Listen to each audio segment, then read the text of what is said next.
Alhamdulillahirabbil alamin, assalatu wassalamu ala Muhammadin wa ala alihi wa ashabihi ajmain, amma ba'du. Segala puji bagi Allah yang telah menganugerahkan berbagai nikmat kepada kita.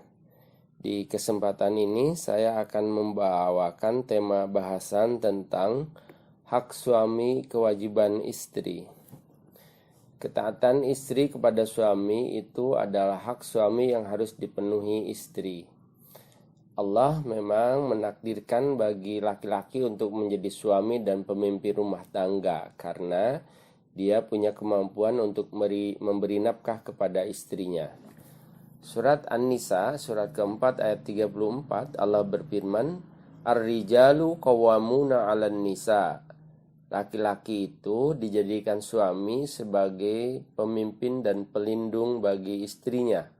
Bima faddalallahu ba'dahum ala ba'd. Karena demikian Allah itu telah melebihkan sebagian mereka atas sebagian lainnya, yaitu melebihkan suami atas istrinya. Wa bima anfaqu min amwalihim, dan karena laki-laki itu mampu memberikan nafkah dan hartanya. Masing-masing dari suami istri itu memiliki hak dan kewajiban yang keadaannya itu berjalan dinamis. Boleh jadi teks ayat di atas itu tidak nampak di rumah tangga, beberapa rumah tangga di antara bapak ibu.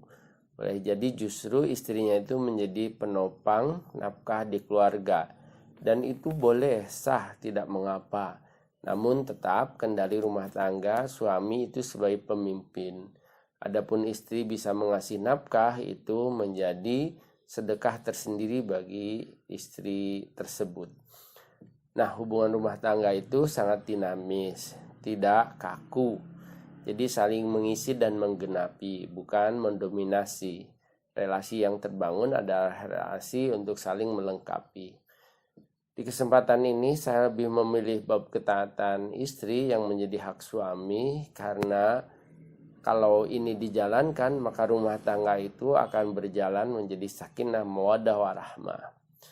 Ketaatan istri pada suami berada setelah orang tua sang istri itu menyerahkan kepada suaminya melalui akad nikah dengan ijab kabulnya itu. Maka ketaatan selanjutnya bagi seorang istri itu adalah di taat pada suami setelah taat kepada Allah dan Rasulnya. Rasulullah bersabda, riwayat dari Abu Hurairah, Lau kuntu amiran ahadan ayasjuda li ahadin, bila saja aku boleh menyuruh seorang sujud kepada yang lainnya, la amartul mar'ata antas juda li zaujiha, maka aku akan perintahkan seorang wanita untuk sujud kepada suaminya. Kalimat seandainya aku boleh ini menunjukkan memang gak boleh. Jadi manusia itu dilarang untuk sujud kepada sesama manusia. Ini hanya kalimat penyangatan. Jadi seorang istri itu harus taat kepada suaminya selama itu dalam hal-hal yang ma'ruf, yang mengandung kebaikan dalam agama dan mengajak kepada ketaatan. Ketaatan kepada suami dimaksud adalah innamat ta'atu fil ma'ruf. Taat itu dalam perkara yang ma'ruf. Jadi kalau bila itu taatnya ngajak untuk mentaati Allah dan Rasulnya, maka ikut saja. Ketaatan kepada suami dalam perkara ini adalah karena mentaati Allah dan Rasulnya itu. Tetapi bila sebaliknya maka tidak ada kewajiban. La ta'ata fi maksiatin, innamat ta'atu fil ma'ruf. Tidak ada ketaatan dalam hal maksiat, taat itu adalah dalam perkara-perkara yang ma'ruf. Perkara-perkara yang ditolerir oleh syariat, yang bisa diterima oleh akal sehat. Maka jika suami mengajak kepada perkara yang bertentangan dengan syariat, yang menjatuhkan muru'ah dan martabat, maka itu tidak ada ketaatan kepadanya. Taat pada suami bagi seorang perempuan itu adalah jaminan surga untuknya. Ada hadis penegas tentang hal ini dari Abu Hurairah. Ida salatil mar'atu khamsaha, bila seorang istri itu satu menjaga sholat wajib yang 5 waktu, yang kedua wasommat sahroha, lalu puasa wajib di Ramadan, yang ketiga wahasanat farjaha, lalu menjaga kehormatannya, yang keempat wa ta'at zaujaha, lalu dia mentaati suaminya, maka keutamanya Allah menawarkan dakhalat min ayyi abwabil jannati saat, disilahkan untuknya memasuki pintu surga yang ia kehendaki. Jadi mudah sekali bagi seorang perempuan bila dia menginginkan masuk surga lewat pintu mana yang ia suka. Syaratnya adalah satu, dia menjaga sholat 5 waktu. Yang kedua, puasa di Ramadan. Yang ketiga, menjaga kehormatannya. Dan yang keempat, taat pada suaminya. Maka itu sudah cukup baginya.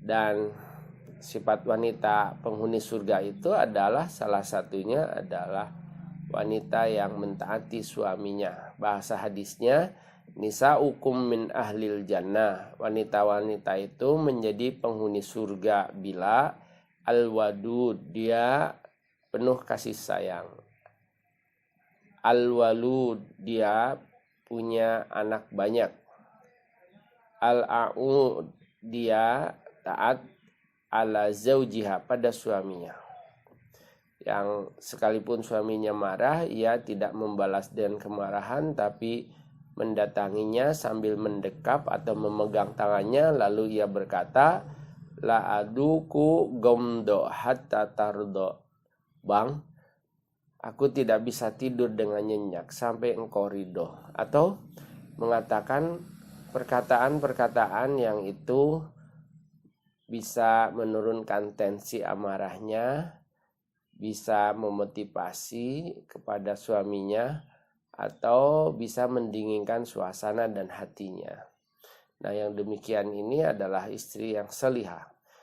Jadi pernah datang di zaman Rasulullah itu seorang kepada Rasulullah, riwayat dari Husain bin Mihsan, bahwa saudara perempuannya ketika itu datang pada Rasul. Lalu begitu bertemu Rasul, Rasul bersabda, apakah engkau udah nikah? Lalu perempuan tersebut, ponakannya Husain ya, Husain bin Mihsan. Orang itu, perempuan tersebut jawab, sudah ya Nabi. Lalu ditanya lagi, bagaimana sikapmu pada suamimu? Lalu si perempuan tadi bilang, aku tidak pernah mengurangi haknya kecuali yang aku tidak mampu mengerjakannya. Maka Rasulullah bersabda, fangduri aina anti minhu, perhatikan bagaimana hubunganmu dengannya.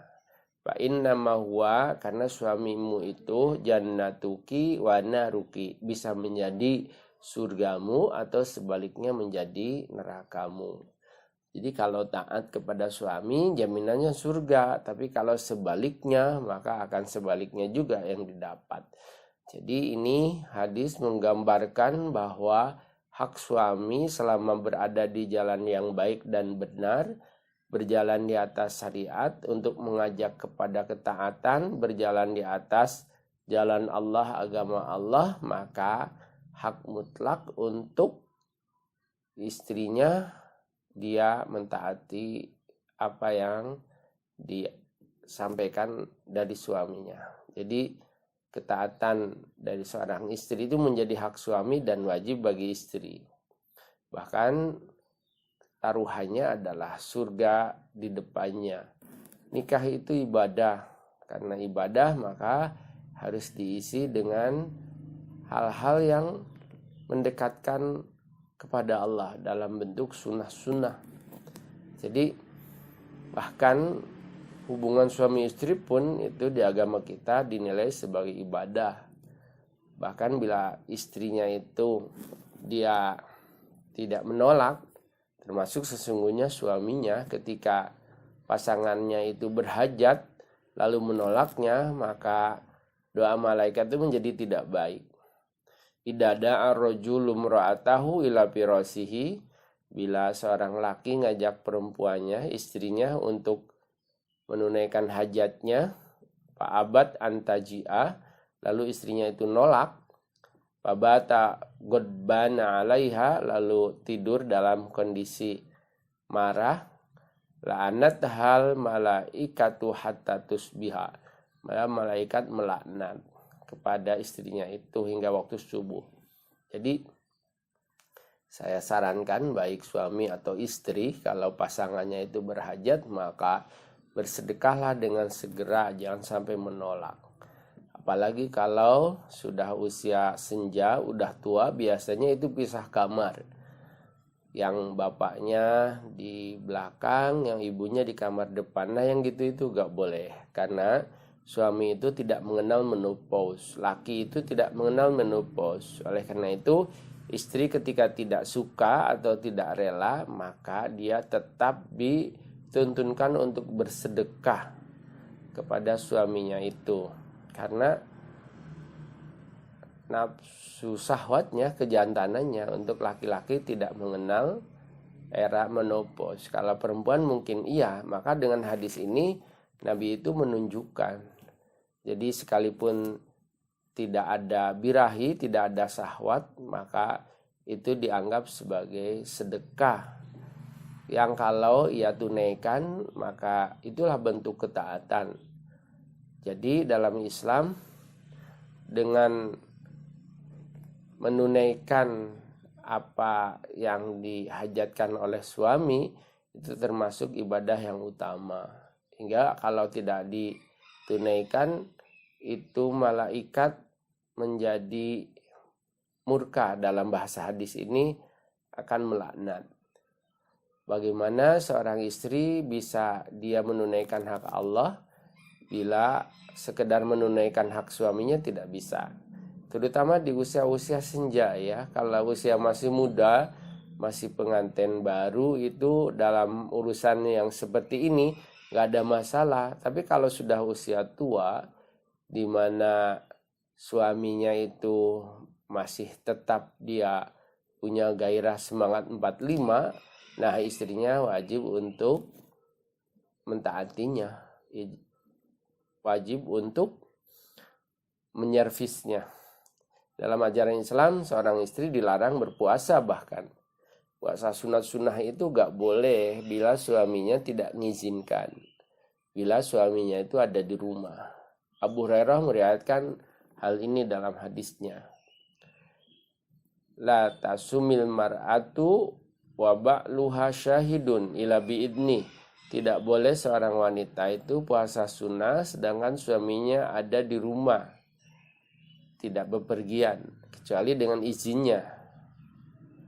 Wala ta'dan fi baitihi wa huwa syahidun ila biidni, dan gak boleh ngizinin seseorang masuk ke rumah kecuali atas izin suaminya.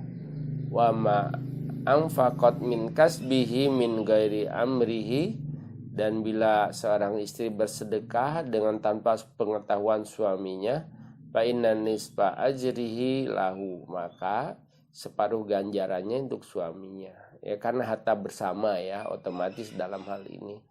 Jadi jika istri berkewajiban mematuhi suaminya dalam menyalurkan syahwatnya, maka akan lebih wajib lagi untuk mentaati suaminya dalam urusan untuk taat kepada Allah, untuk berada di jalan Allah, untuk membimbing kepada jalan Islam.